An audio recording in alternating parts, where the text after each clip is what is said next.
Hey everybody, Scott Wegener here with the Garrison at Nobleman Square, where filmmakers talk about their craft. As we've been talking recently about the tragic situation that happened in New Mexico, we've been discussing with people in the industry about how to be safe around firearms. My name is James Blackburn. I've been a professional actor and filmmaker since about 2005. I'm Megan Cafferty, but they call me Bug. I work in the camera department as a second AC. My name is Kelleigh Miller. I am a production designer and Propmaster. Hi, I'm John Zanardelli, Jay-Z, usually work Grip Electric. Welcome everybody to the Garrison. First off, let's talk about definitions of what your roles are. Kelleigh, let's start with you. What exactly does a Propmaster do? The Propmaster is responsible for anything that an actor physically touches. Anything they touch is a prop. Guns, obviously, pen and paper, anything that the actor is interacting with is a prop. Is there a difference between an armorer and a Propmaster? There absolutely is a difference. Some Propmasters have training as armorers, have training in gun handling, but there is a huge difference between knowing gun safety and being a Propmaster. And a show should actually never have a gun without somebody who is responsible for it, and that is the armorer's job. So typically you'll have a Propmaster, an assistant Propmaster, and then if there are guns involved, you have an armorer, so that one person is always responsible for the safety of that weapon. I myself have been in charge of weapons before, and that's my only job for the day. I'm not running around looking for props. I'm not worried. Especially when you have shows that involve multiple weapons, you have police officers as characters, different things like that. You need to have somebody who is constantly responsible only for that one thing, which is the weapons. And if you have multiple weapons on set, obviously you have multiple armorers on set. That's really the difference. Many prop masters are trained in firearms and firearm handling because, of course, as you stated, a lot of people like to make stories with weapons and guns, and they love to hear a loud bang, and it comes to us to make sure that that is done properly and safely. Megan, I think most of us are aware of at least what the role of a cinematographer is on paper. With regards to when weapons are brought on set, does the cinematographer have any kind of involvement in that whole deployment? Yeah, actually, we kind of all do. Yeah, when the weapons come on set, what they typically do is they present it. The armorer comes out and presents the weapons for inspection. I have personally, on every show that I've done, I've gone in and checked all the weapons and just make sure there's nothing in the chamber, or in the cylinder, and then you can inspect the ammunition or the blanks that they're using. When you have multiples, there's a lot of redundancy built into all the protocols. So like everybody kind of has an opportunity to look at it and see that everything's A-okay.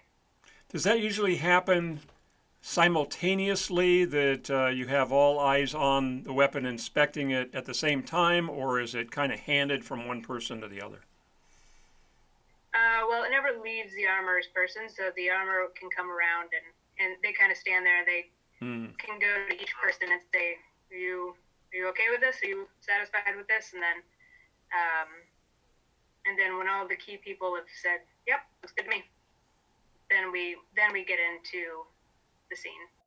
My most recent bigger film that I worked on was a Queen Latifah movie over the summer here, and it's on the same set as what just happened last week, and I had to do a similar scene, shoot at somebody else. And I can tell you the armorer was a true professional. Every time he came up, we both checked the gun. And even when Queen Latifah showed up to set for the first time on day one, she came and checked my gun as well. And I've never had an actor do that before. And I thought, this is great. This lady's a true professional and she wants us to all be safe. And so we shot, it was a 3-day shoot up at Bonanza Creek. And on 2 of those days, I had to actually fire blanks. It was only one at a time.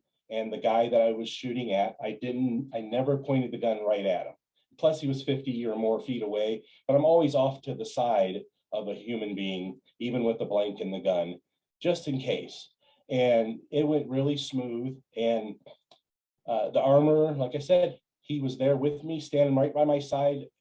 When the scene ended, he came and would collect the gun. He would remove the blank that had been fired already. We'd both check and make sure nothing else was left behind, and then he would reload it for the next scene. John, do you have interactions with inspecting weapons when they come on set? Usually the sets that I've been on where the AD or the armorer will present the firearm to the AD on set. Usually it's our department head, our key grip, or our dolly grip, or someone will inspect the weapon in front of the AD, and they'll usually clear it before it's even handed to an actor. When the armorer does show up and they give you a gun, the first thing every actor should do is check and make sure it's empty, because typically they're not going to hand you a loaded gun or a blank loaded gun right off the bat, because you're not even going to be shooting it in the scene possibly until the end of the day of shooting. So you'll have an empty gun in your holster, and it will stay holstered unless you're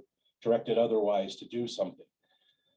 So for me, my most recent bigger film that I worked on was a Queen Latifah movie over the summer here, and it's on the same set as what just happened last week. And I had to do a similar scene, shoot at somebody else.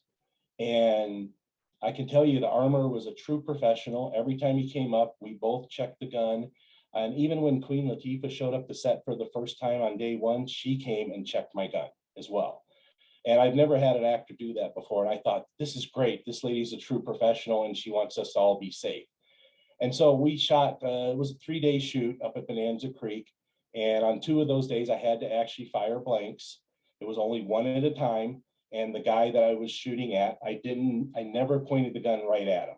Plus he was 50 or more feet away, but I'm always off to the side of a human being, even with the blank in the gun, just in case. And it went really smooth. And the armorer, like I said, he was there with me, standing right by my side. When the scene ended, he came and would collect the gun. He would remove the blank that had been fired already. We'd both check and make sure nothing else was left behind, and then he would reload it for the next scene. Do directors get involved in that process? Typically, no. The director is already got his hands full, like with the blocking, with trying to plan the shots out, talking to the actors, talking with department heads and the cinematographer about the next bits of shots and everything. So usually I think it's kind of seen as like overstepping departmental boundaries if a director will come in, but Does that square with the rest of you? I will add to that, though. I believe John is speaking from the perspective of the actual filming set, but in pre-production, you always have a meeting when you have your props meeting with your director. You sit down and you talk about what they want to see. You have meetings with the actors, you have meetings with everybody. So you sit down and you say, okay, in the script, there's a weapon, and you discuss what the weapon is. Is it a gun? Is it a knife? And then how do they want to see it? Can I just bring a rubber gun that has no chamber, nothing, and just sits in a holster?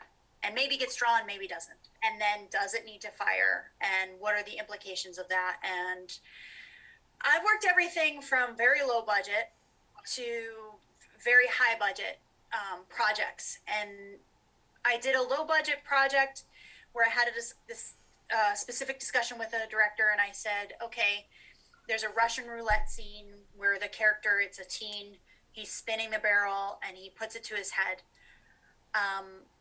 And the conversation went, I'm only bringing you a replica gun. It won't be a blank fire, it will be a plugged barrel. And the director was like, well, what if we want to? And my response was, no, I'm giving you this. If you want more, then we need to discuss what the precautions and everything. he understood what it meant to bring a gun to the set. And in the end, after discussing it, he agreed with me. And the scene was great. And in the end, they did show the character shooting up into the sky, which of course the gun that he had couldn't do, but they did this, he cocked it, he pulled the trigger, and they added the effects that they needed just for that scene. That brings up an interesting point, and I've heard this said talking with some other folks in the industry and reading articles about using effects rather than blanks. So all weapons are basically plugged barrels. Is that something that may become more popular as an option? On an independent film, it is probably a lot safer because a lot of times you can't hire an armorer and you might have to use a friend, and that's already sounding sketchy to me, like not somebody who's a professional in that industry handling guns. So some of them, the ones I've done, we have used the digital technology to make it look like we actually shot on set, and we never did. And I felt 100% safe because there was never any blanks or anything in any gun when we were shooting these little independent Westerns. And like you were saying, in the digital technology, the animation and the keyed out footage and the smoke and the sound effects, you can actually fake it so well now. And especially as an independent filmmaker, it'll save you money doing it this way too. Mm-hmm.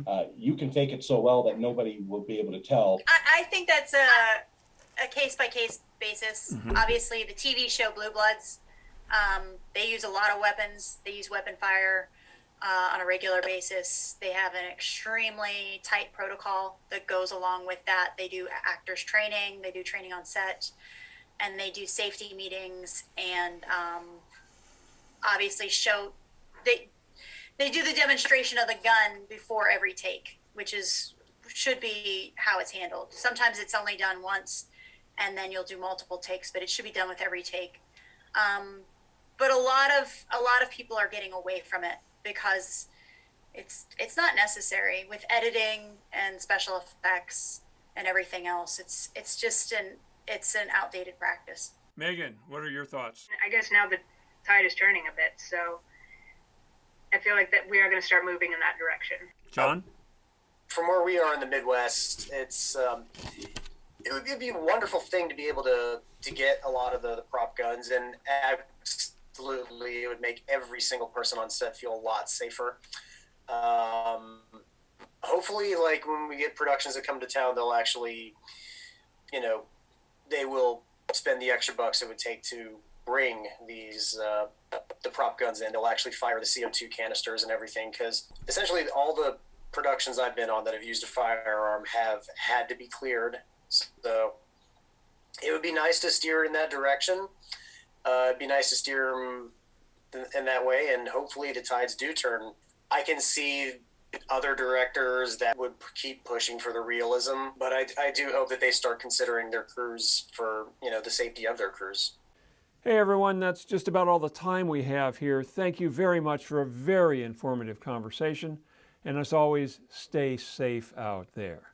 I've been talking with actor James Blackburn, cinematographer Megan Cafferty, Propmaster Kelleigh Miller, and John Zanardelli, who handles grip and electric. I'm Scott Wegener. This is the Garrison at Nobleman Square, where filmmakers talk about their craft.